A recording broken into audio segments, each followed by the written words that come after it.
This week on the latest episode of The Big Show, the story of the rise of Illinois Black Panther Party Chairman Fred Hampton and the mole who infiltrated his spear, which led to his ultimate assassination, is brilliantly captured in Shaka King's powerful film, Judas and the Black Messiah. Wilson Morales will join Charles Kirkland and I as we discuss this poignant film. Plus, we remember Supreme Mary Wilson. We'll have all that and more on episode 442 of Keeping It Real with FilmGordon. Let's go. All right, and welcome to the latest episode, Keeping It Real with FilmGordon. I am Tim Gordon, and I'm joined by the man to the left, Charles Kirkland Jr. How are you, sir? I'm doing well today. Praise the Lord. All right, I love when we get some acknowledgement from the Most High on the show. That's hot. And also joining us from Gotham is Black Film and TV's Wilson Morales. Wilson, how are you, kind sir? I'm good. You know, it's a big weekend. You know, a lot of films out. You know, unfortunately, no one can see these things in the theaters. But wait, stop, Wilson. What are you doing? You almost like a machine. We pressed Wilson Morales. He's just starting to go. Come on, man. We haven't got there yet. It's good to be on. It's good to be on. So continue.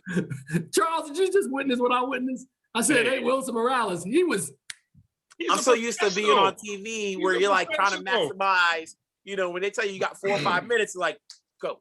Wilson, you can breathe here, man. This is a safe space for you, man. Just take your time. We're not putting you on the spot. We're not kicking you out. You know, you are, watch this. We value you, brother. We understand who you are. You are loved. Amen. Is that okay? Always good. All right, thank you. Good. All right, so let's start off with the show.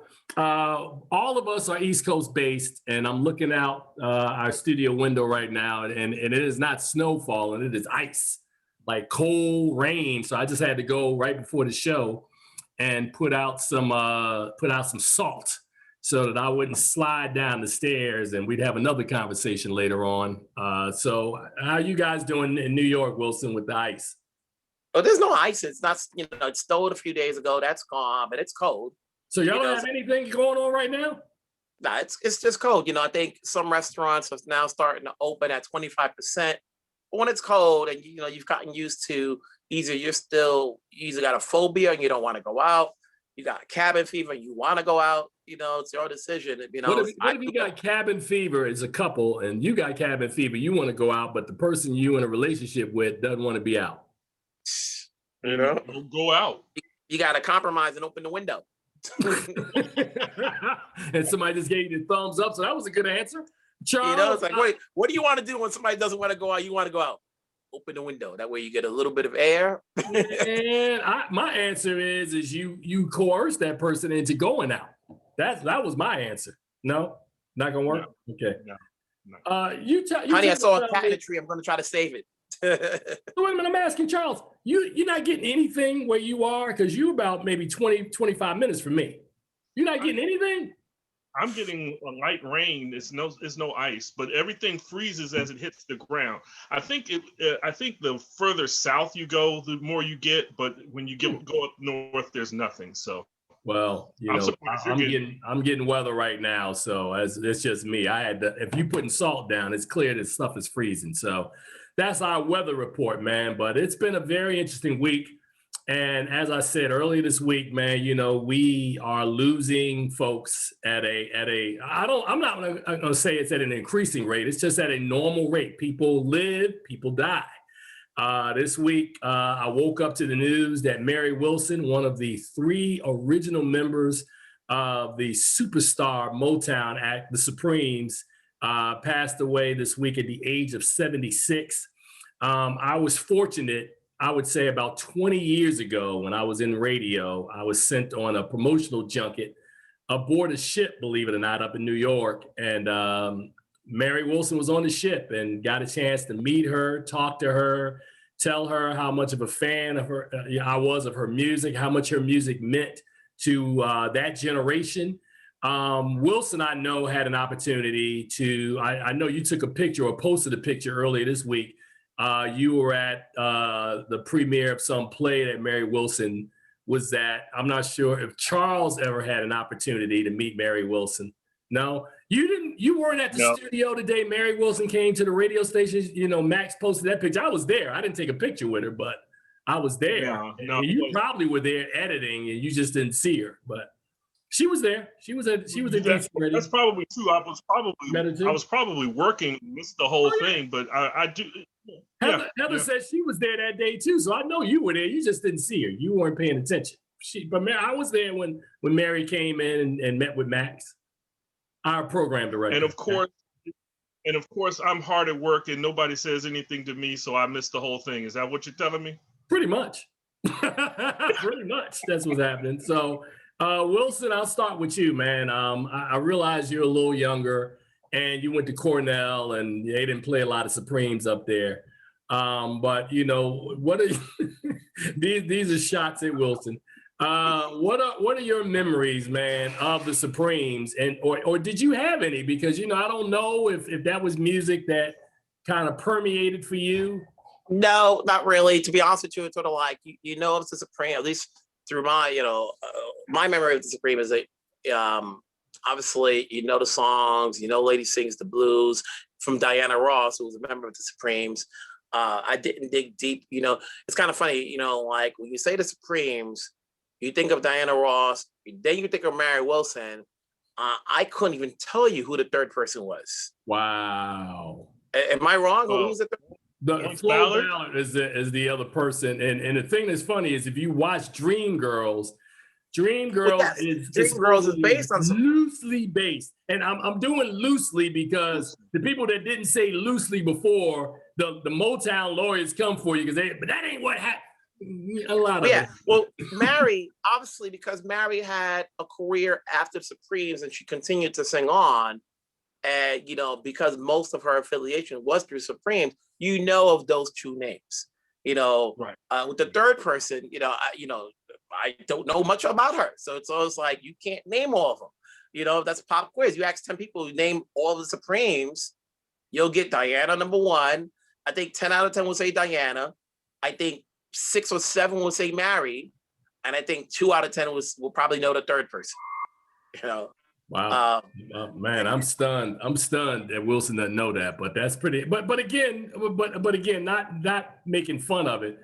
I just think it's a generational situation. Like you know, and Charles, you know Flo Ballard, right? Yeah, yes, I did. Actually, if you were to ask me about the Supremes, I would have listed Mary Wilson first because she was my favorite of the three. I've never been a big fan of Diana Ross, so you know, she'd have been. I know all three of them. My mother and my father made sure I knew everything about the Supremes growing up. Well, here's and I'm gonna cut Charles off for a second because I want to share this, and I was very careful this week to not really get upset or go on a tangent, but if you really understood from watching Dreamgirls and you understood the story of the Supremes, you would know that there was some chicanery that went on, Wilson, at Motown, because when they first came in there, all three of them were lead singers, and Berry Gordy took a liking to Diana Ross and later was in a relationship with her and thought that she had a certain it factor that he pushed her out there as the lead singer, despite the fact from people who I respect and know and worked in radio that Flo Ballard probably had the best voice of the three of them. And I think Flo got a little disenchanted over time with the direction that the Supremes were taking. And as we now know, she suffered some bouts of depression and they forced her from the group, which is the story of Effie, which is told in Dreamgirls. You know, so there are a lot of people in a generation beyond me, a little older than me, and Charles can probably echo this to this day, who are not Diana Ross fans because people remember the treatment of Flo Ballard in the Supremes and how Diana Ross was elevated. People because I remember being a kid and people felt some kind of way in Jersey about Diana Ross, man. I mean, Diana Ross, I've seen her in concert. I mean, I'm not being funny. Charles, am I making any of this up? Not at all. I'm just saying people feel, and when Mary Wilson died, it resurfaced the other day because, you know, one of our critic colleagues wrote, you know, y'all need to talk about Diana Ross. I said, hey man, I can talk about it all day. And she's like, I know. So Wilson, at some point, if they ever do, like we just had Salt and Pepper and Bobby Brown, if they ever did a Supreme story, you know, we've already seen Dreamgirls. I mean, you sort of kind of know what the story is. But well, yeah, you know, I don't think with Mary Wilson now gone, it's like you never, you know, whose perspective you're gonna get. That is the question. You know, there are those right after Mary died that, you know, I live in New York, and on TV they had interviewed some people who knew Mary well. And I think I saw on one news channel, one guy said that they were trying to get the Supremes together. And I think Mary had reached out to Diana Ross, but never really heard back. You know, Diana Ross did put out a tweet, you know, regarding Mary's death. But you never know what is going to go on there. You know, obviously, you know, they appeared together, obviously long since the Supreme had ended, but we don't know why they couldn't get back together for one song, you know, for one song. You know, I don't know, you may know as far as the last time they performed as a group, at least Mary and Diana together, you know. So we're not gonna get the whole story now, you know. It's like, yeah, you're certainly not gonna get, even if you get Diana's story, that's one-sided. Well, I'll tell you this much, man. The song I posted online the other day, which I think is one of my favorite Supreme songs, ironically, is not a Supreme song because Mary Wilson and Cindy Birdsong, who took over for Flo Ballard, weren't even singing on this song. They went and got a group, and I'm not sure if I'm pronouncing it correctly. It's spelled Andrantes, the Andrettis, who sing background, and I was playing it for Charles before we got on the air. I said, the reason why you know it's not a Supreme song because there was never a dude in the Supremes, and there's a guy in the background going, oh yeah, oh baby. Like, who is he? Which Supreme is that? But Someday We'll Be Together, which is credited as a Supreme song, originally was Diana Ross's, supposed to be her first solo song when she left the group. And they were so fractured by that point, as I said, that Mary Wilson and Cindy Birdsong didn't even take part in those sessions. They brought in another group to sing background, billed it as the Supremes. So it was a very, very contentious and stormy time. And all that history only gets brought up by people who know and understand and have done the research and understand what that situation really was. So Mary Wilson, as I said, when I met her, she was amazing, beaming, nice, wonderful smile. You always remember her. And Wilson is absolutely correct that she not only sang lead through Diana Ross and Flo Ballard, but after they left, they had one more top 40 song, I would say 40. I don't know how high it went, but Stone Love from 1972, I think was the last really charting Supreme song, you know, after 2 years after Diana Ross had bounced, or 3 years after she left. But Mary Wilson was absolutely amazing. And I say all that to say, Wilson, that I want to make sure that we have some folks, because we literally just lost Cicely Tyson a couple of weeks ago. There are some other folks that I value a lot who are still with us. And I want to make sure that we love on these people, especially during Black History Month. I can't speak for you. I know I've been doing a series called 28 Days of Black Love on the Silver Screen, where I feature kind of a romantic film every day. So I try to do my best, Wilson, that play my little part in order to educate people, because, you know, I'm giving you films that you know, but I'm also introducing you to films that you may not know to kind of spark people to get in the game. Charles, what are you thinking about any of this? Well, what I was going to say was, you know, that when you mentioned Someday We'll Be Together was the first song that was billed as Diana Ross and the Supremes, where, I mean, they were delegated to a backup role to Diana Ross, which was, and again, like you said, they were never there. And I remember reading back in my senior year of high school, the Mary Wilson's book, Dreamgirls and My Life as a Supreme. And I mean, it was a very enlightening thing as to how bad it was for her as a Supreme and the relationship that she had with Diana Ross. Unlike how we saw with Salt and Pepper story that we saw on Lifetime, where eventually the two of them got back together because they had a working relationship. These girls, they just did not have that anymore. And I was not surprised, as Wilson would say, that they never got together. I was never surprised that they never got together. So when the Supremes came out, like you said, in 72, it wasn't with Diana Ross. She was doing her own thing. She was long gone. Yeah, she was long gone, man. And Flo Ballard died in 1975. So there was an opportunity in a window that they could have gotten together. But Diana Ross's solo career, which was kind of anchored by Berry Gordy. She had done Lady Sings the Blues in 1972. You know, she was off. Yeah, they were trying to make Diana Ross into like a solo superstar. So, like I said, Wilson, you know, when you get some time, you should dig into that story because it is not pretty and it is not, you know, it's not beautiful, but it's the dynamic of being in groups, man. I mean, New Edition, you saw that group had been together for 30 years, man. You saw kind of the ups and downs. They bringing Bobby back. They kicking Bobby out. Well, you also recently saw it in a Salt and Pepper movie, you know, where Cinderella was Cinderella. I mean, come on, man. Same dynamic. I mean, Cinderella was a part of that group and produced records for them. And like the movie shows you that they treated her like an afterthought from day one. It was like, what are you doing here? You just spinning, what's your name? Cinderella? But, you know, that was cold. And I didn't like that at all because I think it would almost be like doing a Run DMC movie and like it's just about Run and DMC and Jam Master Jay is not there. Like, really? We know Jam Master Jay is a huge part of Run DMC. So, yeah, I mean, so and even though, yeah, say, it's like all of a sudden, you know, you think of Destiny's Child doing a movie and not really including Michelle because she wasn't there from the get-go. And while we understand Cinderella was not there in the beginning, she did spend a good close to 30 years being trotted out with them. So it wasn't like she was some backup on the side. She was front and center taking shots. So it's like when you see that movie and it's just the two of them, but like, oh, throughout the trials and tribulations that each Salt and Pepper had, you're going to say Cinderella added nothing to the conversation? Cinderella added nothing to this conversation?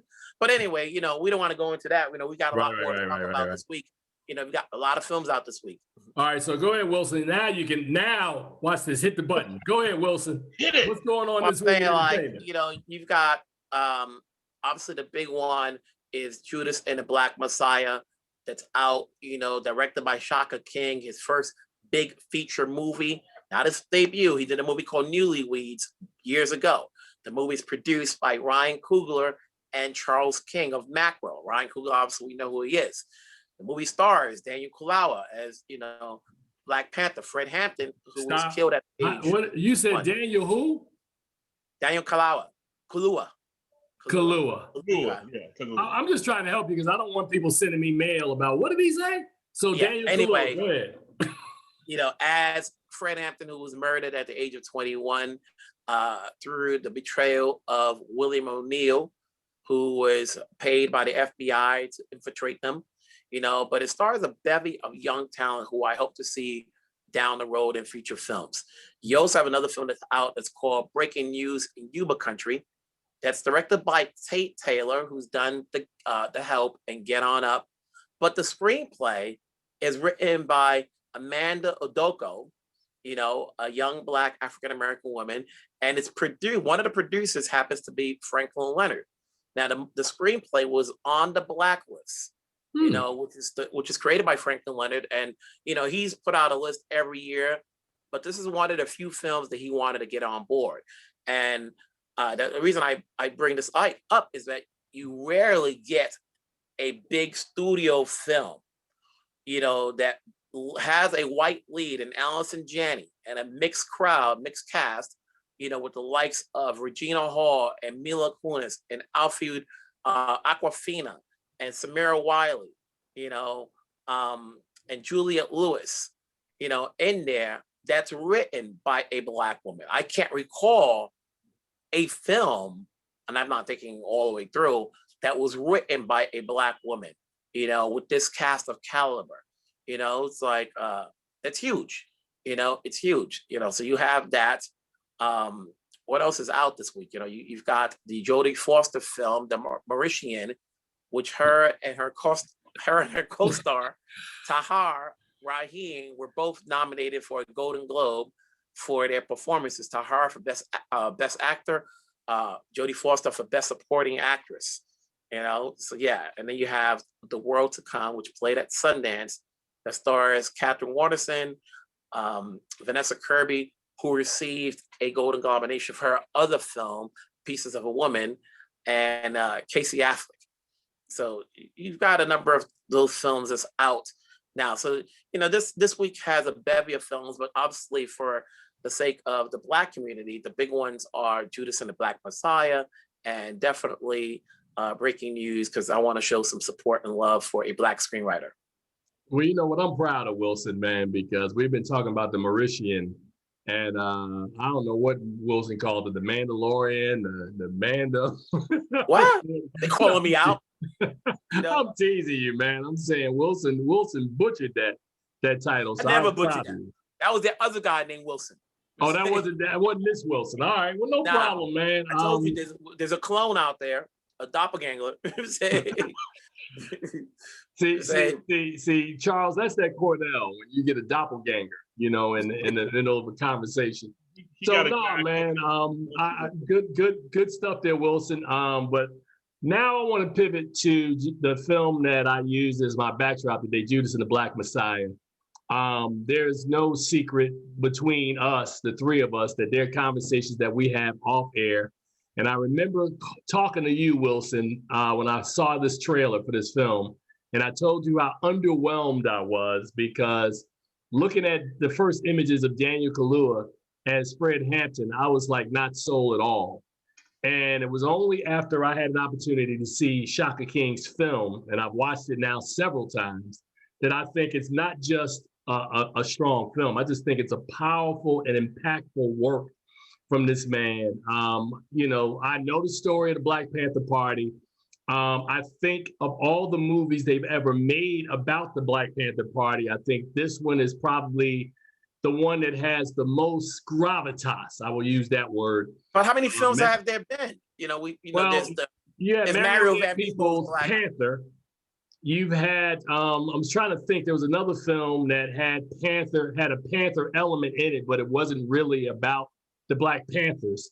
But they haven't made a lot of films, and I know I've read several books from former Panthers, you know, whether it was Elaine Brown, you know, Soul on Ice from Eldridge Cleaver, you know, Huey P. Newton and Bobby Seals, their accounts about the beginnings in 1966 in Oakland and the origin of the Black Panther Party. But what I like so much about Judas and the Black Messiah is that you know, this is not a story that's told in Oakland or something that happens in New York, but this is a Chicago story, and how he brings us into this world through William O'Neill, played by Lakeith Stanfield. And we see that he's apolitical. He's just a car thief who's, you know, flashing a phony FBI badge in order to kind of run his hustle. And only when he is brought to, you know, when they capture him, he's given an option to either go to jail for 5 years, or he can be infiltrated or serve as a mole and be infiltrated into the Black Panther Illinois chapter of the Black Panther Party, and to get close to his chairman, Fred Hampton. So then I like, as I said, Wilson, on top of that, there are the layers that the film has. You have, what is the kid's name who plays his handler? Who plays O'Neill's handler? Jesse Plemons. Jesse Plemons, thank you. So you have Jesse Plemons, who is kind of equating the Klan to the Black Panthers, that both of those are threats against the country. We see Martin Sheen as Hoover talking about the Panthers represent, you know, this threat, and that we've got to stop them before the rise of a Black Messiah. So the film is layered enough, along with, as Wilson said earlier, these wonderful performances that are in the film. And then I think the biggest surprise to me is Daniel Kaluuya, because clearly, and Wilson, you've interviewed him, so I don't know if he talked about this, but he clearly put on weight to try to replicate the look of Fred Hampton physically, not if he didn't have the facial features, but to get the physical presence of Fred Hampton. And, you know, you got these scenes where they're breaking down, you know, the 10-point plan. You know, we're feeding, you know, the kids in the morning. You know, we stand for for jobs in our community. The work that Hampton does, as he not just is trying to unite the Black organizations together in order for equality, but he also reaches out and he's meeting with Hispanics, he's meeting with poor whites, he's meeting with whoever is feeling like they're not getting their fair share. So I think the movie, for it to be a 2-hour plus movie, covers a lot of ground, and it doesn't feel like, you know, I reviewed Son of the South a couple of weeks ago and talked about how Son of the South felt like I was watching the ABC movie of the week. This feels like a big screen film. A film, if we'd have saw it in the theaters, would have been a crowd pleaser. Oh, yeah. And you have those scenes where, you know, he's talking about you can kill a revolutionary, but you can't kill the revolution. All power to the people, man. I love this movie. I gave it an A when I reviewed it. I love Judas and the Black Messiah. Wilson Morales, what was your thoughts on Judas and the Black Messiah? I thought it was powerful. I thought it was compelling. You know, I didn't know enough about Fred Hampton or the Black Panther or that particular era. You know, I certainly had to go to the Wikipedias and certain other articles to read some stuff. I can always imagine that when you do a movie like this, you're never going to get everything. I'm sure there's things they take for liberties, you know, for Hollywood treatment, because this is a big screen production, you know, and I can imagine that some of the characters in the movie are composites of other people, except for a few names. But nevertheless, I think Shaka King that did a tremendous job in displaying at least who the essence of Fred Hampton is. You know, we go so long in reading Black history, it's only the tip of the iceberg in history books that people are learning in school. Once you have Africana studies as your major, you only get a glimpse of who these people are. You know, you read maybe a line or two as to what they did. And we need to see these movies out here to get an essence, because I don't know if they got everything right. Obviously, Chairman Fred Hampton Jr., you know, is added to the film as one of the producers, and he was just born. No, he wasn't born at the time, you know, and all he can go with is what his mother told him, and anybody who was alive at the time, what they told him. And that's what he's grown up with memories of who his father is. You know, but it's a blessing that he's on board with this. You always want to make sure that when you're looking at a film, you're not looking at a Wikipedia where, like, if you read half the stuff that's on Wikipedia, it's like, okay, they covered this, they covered that. Now you want to get a little bit more. You know, you want to add some depth in there. You know, and there isn't much about William O'Neill, and so, like, you know, what they, in some areas, they try to humanize him, but in reality, he wasn't. You know, when you see in the end and in real life, he accepted more money. That's the equivalent to a lot of money. You think $200,000 back in those days. You know, this guy had a purpose. You know, and what we're seeing now in these few weeks, we've had the documentary MLK FBI. You've got this movie. You've got the upcoming United States versus Billie Holiday, in which we're now showing what this country was doing, you know, in fear of the Blackness of certain individuals and the power that they had, whether it's through politics, whether it's through the arts, you know, that you know, and that's what they did. You know, it's almost, I don't want to equate it to today's times where, if you say enough of, like, this guy's, you know, if you tell enough people, like, they're the bad guys, they're the bad guys, they're the bad guys, we got to get rid of them, or something's going, people tend to listen to whoever's in charge, you know, and they'll act on it, you know, and that's how it was in the 60s, you know, all the way up to maybe the 70s, when people started growing a conscience and, you know, acting on their own, before we started having civility amongst people. It's still not over. You know, we see what's happened in the last few months.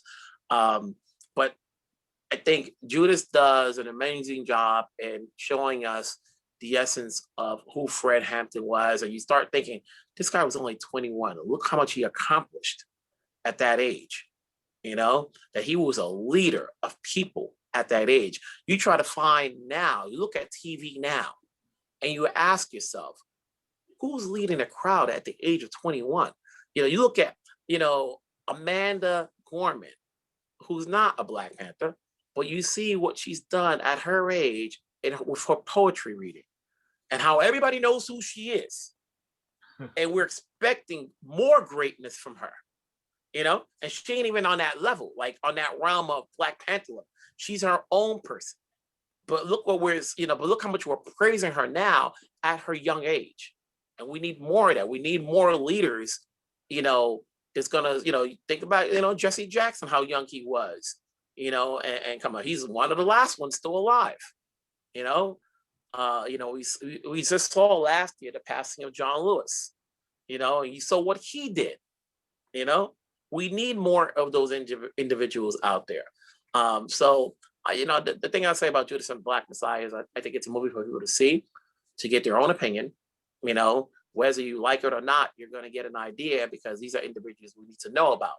We get a lot of biopics about people that's like, okay, this is good for the arts people, like at the end of the day, like when you have Alicia Vikander win an Oscar for The Danish Girl. I don't know who that guy was. You're saying, I'm sure to certain people are. It's like, hey, you get all these biopics, they, get big treatment and they get to know them, but everybody knows who Fred Hampton was. But now you have some visualness about this if you haven't seen enough of the tapes. All right, Charles, what are you thinking about Judas and the Black Messiah? I am, and I think you mentioned the layers before, but I am very impressed at how they portrayed this film, and not just that they had a good guy and a bad guy, but everybody has their nuances.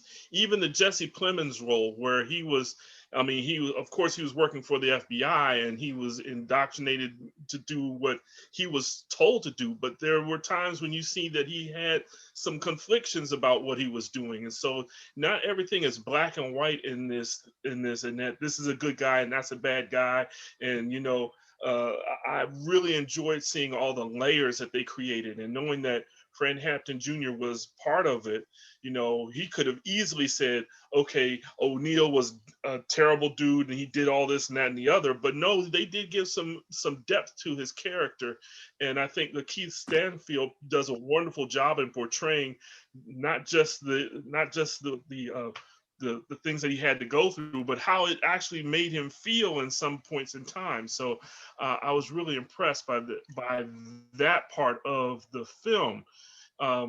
There hasn't been a lot, like you said, of movies about the Black Panther Party. Being here from DC, though, we had Black history as we were growing up in elementary school, middle school. So I knew about Fred Hampton, and it's a great thing for me to see a great story like this coming to life, because in this Black History Month, there's a lot of people who don't know. I kind of disagree with Wilson when they say a lot of people know Fred Hampton. I'm like, no, I don't think there's a lot of people who know who he was, or what he did, and how phenomenal it was for a man that was only 21. I don't think it was really pointed out in the movie that he was only 21 when he died. So the things that he did, it was only two and a half years where he was really active in bringing all this stuff together.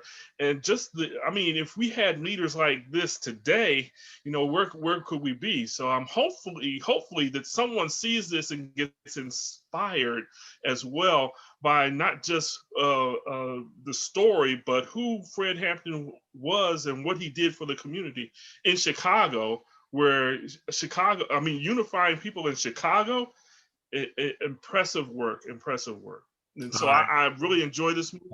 I think I gave it an A as well. Okay. Now, according to his Wikipedia, they have him listed, of course, as a Black activist, a Marxist-Leninist, and revolutionary socialist.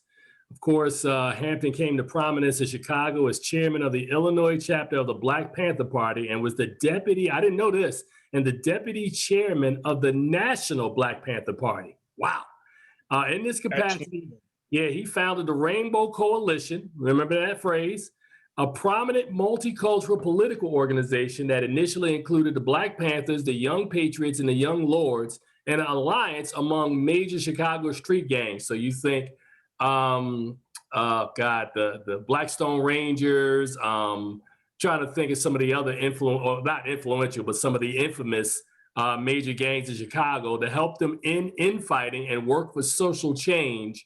And I think you're right. The one thing that I would say about this movie that does get left out is to talk about how young Hampton was. And then you think about how young Hampton was, you think about how young Martin Luther King was. Martin Luther King was 26 years old when they had the bus boycott in Montgomery.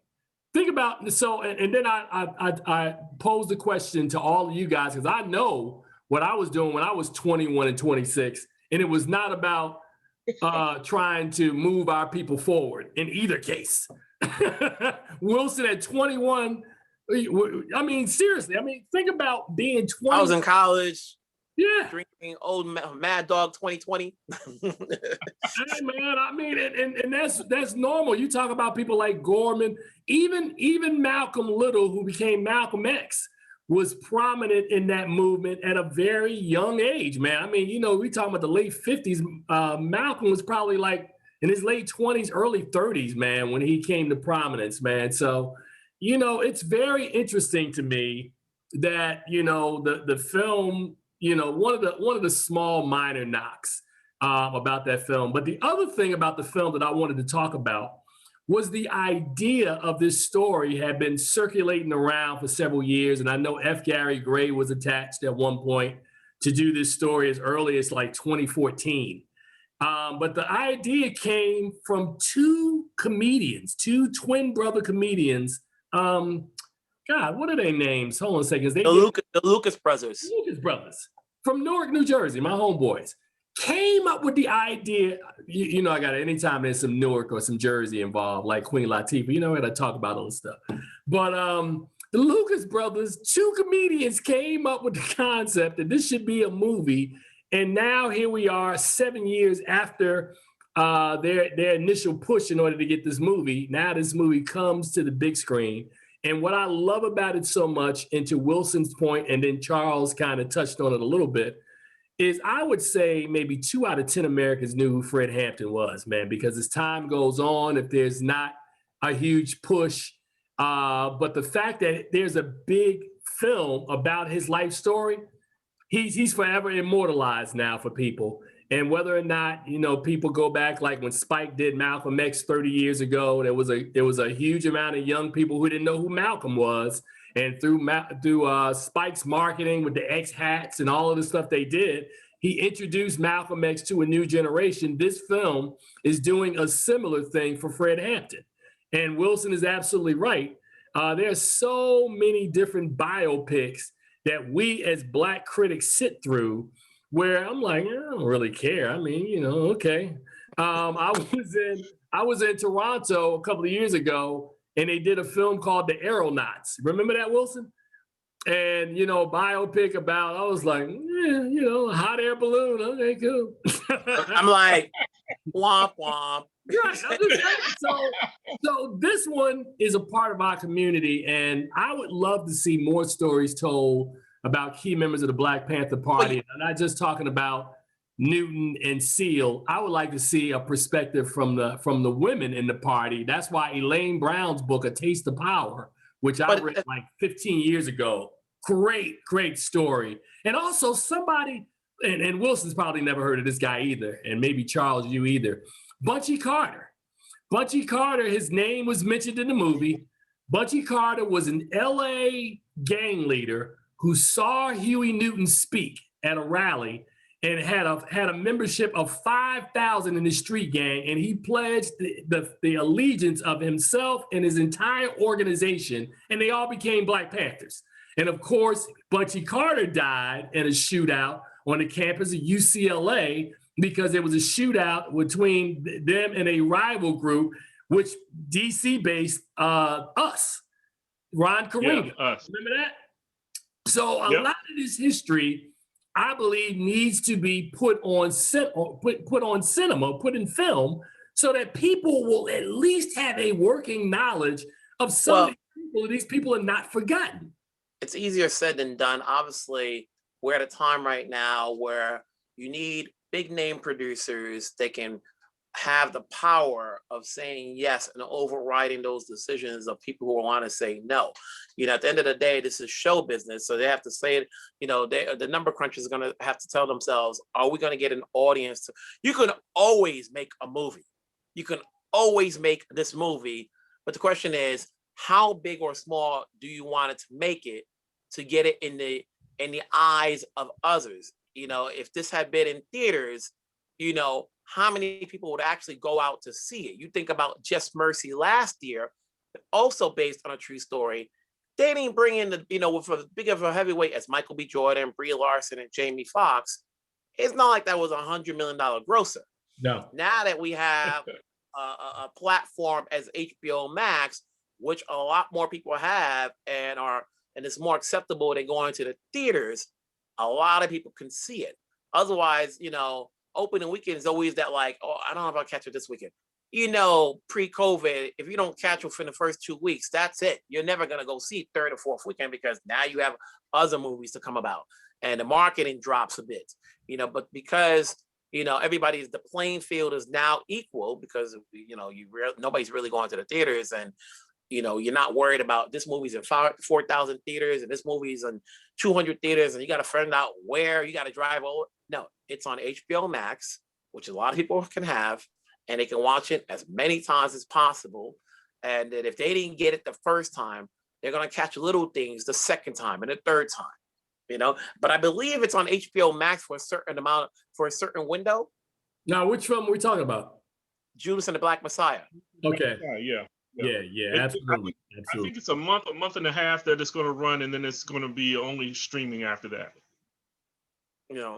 Yeah. So, but I guess to my larger point, man, I think that over the course of, I record cinema as like 110 years, 111 years now, from 1910 to now, that we watch so many different stories, and I think that there's such an absence of our history being told, especially in the early golden years of Hollywood between 1910 and 1960. They're barely, a story here, a story there. We've done much better in the last 20 years, but I would love to see more stories. We still don't have a Bob Marley biopic. We, Marvin Gaye, they've been trying to make that biopic for years. There's so many. You still haven't had a Martin Luther King biopic for the big screen treatment. Well, you've gotten Martin Luther King films, but you haven't had one for the big screen. No, you have not. You had King, the miniseries, which is a television film with Paul Winfield in '78, and then you had Selma, which people, as you know now, Wilson, sort of counted as a King film, but it's not necessarily the King biopic. We need a King film the way the way Spike did Malcolm. We need a film like that. We also had Boycott. The thing about a King movie, though, is we've had so much in other realms. What story is left for them to tell? I think Ryan Coogler's attachment to it's a great King story. A lot of people don't. Say that again. Go ahead. No, go ahead. I was going to say there's a lot of stories that have been told separate places, right, and maybe you're compiling them all together. But is there a lot that isn't known? Well, yeah. But what was Martin Luther King's birth name? My point right there. His birth name is Michael. His name. He was not born Martin Luther King. He was born Michael. And, go ahead. I was going to say as time goes by, and as you mentioned earlier, another 20 years from now, unless they're playing the Paul Winfield series and Selma, he's just going to be a figure that of. It's like who he is because of the lore. But I think there needs to be and I hate to say it this way, somebody needs to bankroll like a 3-hour Martin Luther King movie. His life is worthy of that. If we got a 3-hour film on Malcolm X, you can do a 3-hour film on Martin Luther King. You easily could. And I don't know why there's never been Yeah, well, maybe I just heard from the producer on the side, the family, because that's the key reason why you don't have a Marley film. Because Martin Scorsese tried to make a Marley film, and there's so many Marleys you got to get a sign off on. There's a lot of Marleys, bro. So, yeah, man. So I would like, as a film critic and somebody who's been doing this for an awful long time, that there's certain stories that if I have to sit through and watch all these other stories, I want to watch some stories of some people that look like me. I don't think that's an unreasonable ask. I really don't. You know, we know I don't think it's history is so rich. Huh, Charles? I don't think it's unreasonable, but I think it's a little bit different to compare Malcolm and Martin, because at the time Denzel and Spike Lee made Malcolm X, there wasn't a whole lot about Malcolm Martin, Malcolm X that had been done before. So, I mean, that was fresh ground. That's how you can get away with a 3-hour movie. Would audiences now go for a 3-hour movie that's going to tell you the same stuff that you already know about it, even though it may be played out in a different way or more cohesively? Are people going to buy into it? You gotta think about let me give you this. Let me give you this. Wilson, are you ready? What if we got Barry Jenkins to do King? And you see this super trailer where, you know, you got the bus boycott that has not really been put on film. You've got the March on Washington. You got King winning the Nobel Peace Prize, the fight for the Civil Rights Movement. I mean, not just for the Civil Rights Movement, but the Voting Rights Act. They're so, like, from 56 to about 66, that 10-year window, bro, that's your whole movie is right there. Your whole movie is literally right there. And then if you wanted to take it and kind of really drive it home, you can look at the last 18 months of King's life when he comes out against LBJ with the Vietnam War. His popularity starts to wane. And then there's the famous mountaintop speech. There's a way, I'm telling you, in my mind, you know, as a radio producer, I see how you can get the right filmmaker, and there are tons of them now. Ava's already taken a crack at it. That's why I think about Barry Jenkins. I think about somebody like Coogler, who produced Judas and the Black Messiah, that could tell this story. You've got a number of filmmakers. Steve McQueen could tell the story of Dr. King and make an effective movie that would be a contender at the end of the year. You could. Anybody? You guys are just like sitting there looking at me. I'm like, am I off base? Am I wrong? Oh, it's good to have those 2-minute wishful thinking speeches. Wow, that's funny, man. Wow, I'm just saying, man. I don't think it's an unreasonable ask, and I think that that's not unreasonable. It's like we could play that game all day long as far as who could. It's like fantasy football. Who deserves a biopic, Wilson? It's like fantasy football. You can insert any name that you want into a project and say, "Oh, wouldn't it be great if this happens?" But until it does, what's the motivation for it to happen, other than this is a story that I want to tell? Black biopics are hard to be done. For whatever reason, there's enough powers that be, and I think they're white, that don't greenlit this stuff. We still wait for a Shirley Chisholm, although there are things in the works. You can go back to say, like, okay, who's playing so-and-so and so-and-so? You get documentaries, but you don't get biopics, because then the question goes, like, unless you're casting the hottest actor at the moment, which is why they got Daniel Kaluuya, which is why they got Chadwick Boseman to play Thurgood Marshall. Everything's all about, like, who do you got to play him? We're getting a Mahalia Jackson biopic for TV. So, like, it's always about, it's always about, like, who's the name that's going to bring in that audience, and then there's the marketing, and say, okay, is this big cinema treatment, or is it a rah-rah to the point where, like, I want to go check that out, I want to go see. And then, do you need a full biopic? I think we all saw, how Daniel Day-Lewis just basically blew everybody off the map with his performance as Abe Lincoln, and that wasn't a biopic. That was just a slice of it, So I got a couple of friends of ours who I know that are working on biopics. I know Kevin Wilmot is writing an Arthur Ashe biopic right now, and Charles Murray. I'm trying to remember, what did he get hired for, Wilson? Because you reported this. That's the thing. It's like, what figure was he working on? The thing is, I lost track. Because we run these stories about producers and directors. They're in the midst of doing these things. And I look at them as Bad Boys, and how many years went by where Bad Boys was in the works until like it finally came out nearly 15 years after all the back and forth. So when I hear stories about biopics, I go, okay, that's what you want to do. Now get me a cast and get me a production date.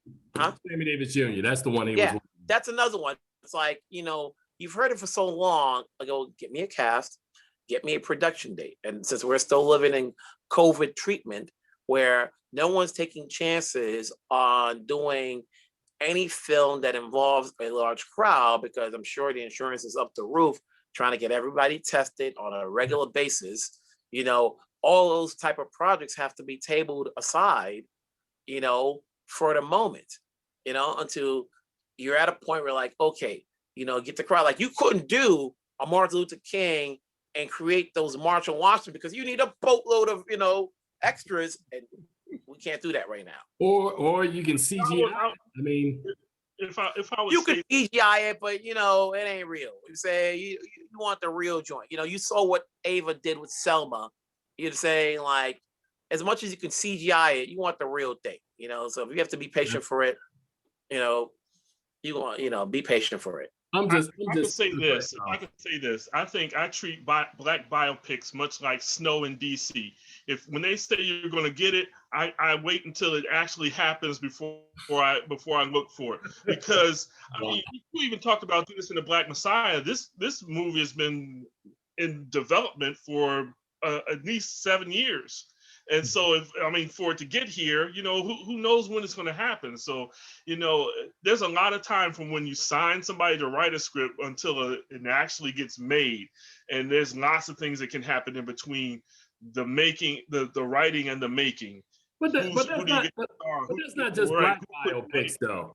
But that's not. I remember I waited a long time to see Pootie Tang, but then I'm just kidding. What was the movie that came out recently that somebody said, Little Things? That movie had been in development since the early 90s. 30 years waiting, and then when we get it, and everybody's like mixed up about it, but yet Jared Leto gets 2 Golden Globe nominations and a SAG award. I'm like, I don't know. Wilson, that's a political way. We were not mixed up about it. It was boring. It didn't work.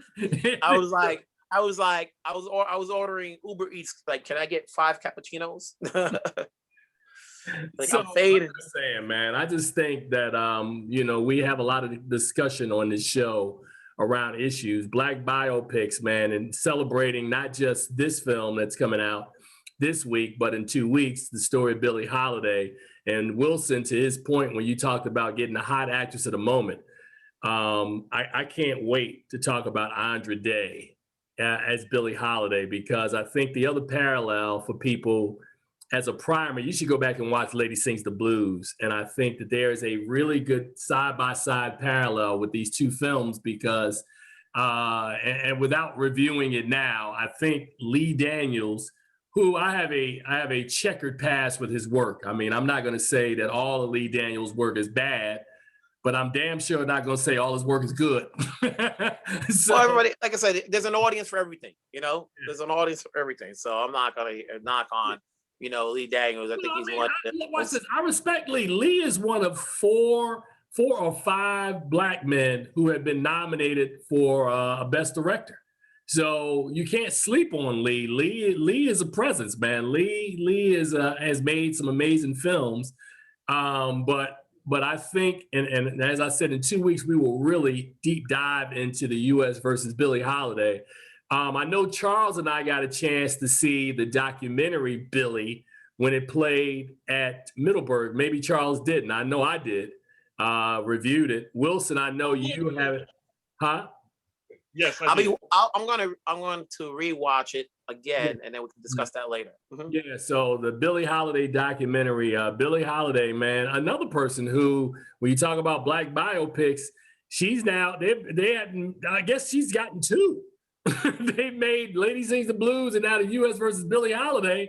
So you talk about certain people, Wilson, certain people, it's feast or famine. You know, there's no Duke Ellington, no Louis Armstrong. There's a Miles Davis film that's out there. Monk, I think, would be a great story to introduce people to, who was Thelonious Monk. But, you know, like I said, we could play the what if bio game all day. You know, they're always seminal figures. Toussaint Louverture. I mean, what's the brother who was assassinated, who from the Democratic Republic of the Congo, Patrice Lumumba. They did make a Lumumba film back in the day, but it wasn't a big screen Lumumba film. So like I said, there's so many figures. We got two Aretha Franklin television projects coming. Like you said, Mahalia Jackson with Lettucey is coming. So I don't know, man. Like I said, I just think that our history is so rich that there's stories that need to be told. W.E.B. Du Bois, Frederick Douglass, Booker T. I mean, you know, all of these are stories that people need to see. I hate that both of y'all are quiet on this, man. I'm just saying, like, you know, we've been down this road, and we could spend all day talking about this, but I'm like, you know what? It's like, at the end of the day, you know, we're not the ones in control. And with those biopics comes with, you know, like you said about the Marley, you know, there's so many people involved when you try to do a biopics. You got to get the rights. If it's a musician, you got to make sure you got the rights from the family and the rights of the music. You know, you got to make sure you got a lot of people involved in it so that there's no complaints like, oh, we weren't involved. I was like, you know what? It's like, you know, when y'all get it together, you know, when it's ready to go and when it's ready to come out, let's think about it. But in the meantime, it's like, hey, let's just keep moving forward. You know, like there's a lot more stories out there. And let's also think about the culture now, because in the past, the culture for a movie like this may not have been as receptive as it may be today for a movie like this to be made. Now, what we need to do is we need to make sure that we support this movie, that we promote this movie, so that the culture continues to thrive, and that the atmosphere for allowing these kinds of films to be made thrives, so that the creatives who are writing and directing and producing these things will get these other stories out there. Because otherwise, we can have this great movie and nobody watches it, nobody supports it, and then the movement dies. So there is a movement that's going on. We just got to keep on pushing, keep on pushing. And let's just say, like, there have been Black biopics out there that we don't really go out and support unless, you know, they get an accolade or so forth. At the end of the day, if it didn't get an Oscar nomination, how many people would have seen Hotel Rwanda? How many people would have seen 12 Years a Slave? You know, like, it's not reflected in the box office numbers. So it's not like we're going out there to watch these things. You know, we got to wait till somebody says, oh, let me go check it out now. And even those numbers, after its accolades, whether they won or not, the numbers don't reflect it. You know, so like we say we want to see these movies, but when they come out, we're not at the theaters watching it. Well, that's very true. I remember the famous story was when Devil in the Blue Dress came out, which was not a biopic, but a Walter Mosley book that they wanted to make a series of. And that movie made less than $20 million at the box office, which hints that franchise was gone. So, but when Booty Call came out, Booty Call made more than in that movie. I'm just keeping it real. But you think about show business and you like, for as much as everybody hates to say it, oh, I don't watch his movies. When Tyler Perry makes a Medea movie, they come out in droves. And the studios are like, you know what, give me another one. Boom, they come out in droves. Give me another one. All right, they come out in droves. But yet when you have a lot of good actors, you know, do good small independent films, it's like crickets, you know, crickets. And so the business of show business is all about, listen, you know, as long as you fill seats, we'll give you what you need. If you're not filling seats, like, okay, dude, I got a business to run. I'll go take that Adam Sandler movie next. You know what I'm saying?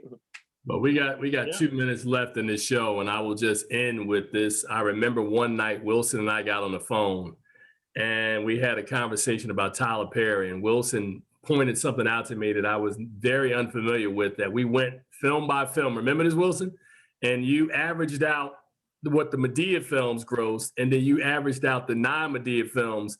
And it was almost a $10-15 million gap in difference between the popularity of Madea versus all of the other stuff that he had done. So Wilson's absolutely right that, you know, it is show business, and that, you know, we want to see certain films, but some of these films aren't marketable. You can't get the right names attached. You don't have the right financiers, and you can't get the right sign-offs. And a lot of it is timing. And when you talked about being patient earlier, you absolutely are correct. But, you know, I'm a guy that just is an optimist, and I like to dream. So this was a dream segment for me of thinking of all of the cool biopics that I would like to see, that some of them may never materialize into cinema. So before we get out of here, Wilson, tell people where they can find and read your rich content that you produce every week. You can find me over at BlackfilmandTV. Obviously, the whole point is letting people know of the stories that are coming out, whether it's produced by, directed by, written by, you know, starring, you know, and definitely mentioning people who are of color, who are behind the scenes, because, you know, not only, you know, they're out there, you know, just like as I mentioned before, you know, breaking news in Yuba country, you probably won't think of it. When you see that it's written by an African-American woman, you're like, okay, let's start championing her because we want to see more of her content, whether it's black or white, because, you know, sooner or later, there's going to be another profile, you know, like when she starts having more movies under her belt, we're going to know her name. All right, Charles, I don't need a mission statement from you. Can you just tell people where they can find your content? Damn, Wilson. Go ahead, Charles. My content is at thefilmgordon.com, also at the dcfilmlife.com, or the DC Film Life on Facebook. If you check me out there, you can find all my musings, all my recommendations. Hit me up. All right, and please subscribe to the Film Gordon either at our site or on our YouTube channel, or find us on social media platforms. As we tell you guys in closing every week, please see something good at the movies, hence the background that I have right here, in theaters now and on HBO Max, as well as The Mauritian. I'm not sure where you can find that at. It's a nasty day. I wouldn't say go out and check it out, but check it out if you can find it on the streaming service at home. Episode 442 is a wrap. Gentlemen, thank you. And as I tell you both every week, it is absolutely a pleasure. We will see you on the other side. You guys take care. Take care, folks. All righty.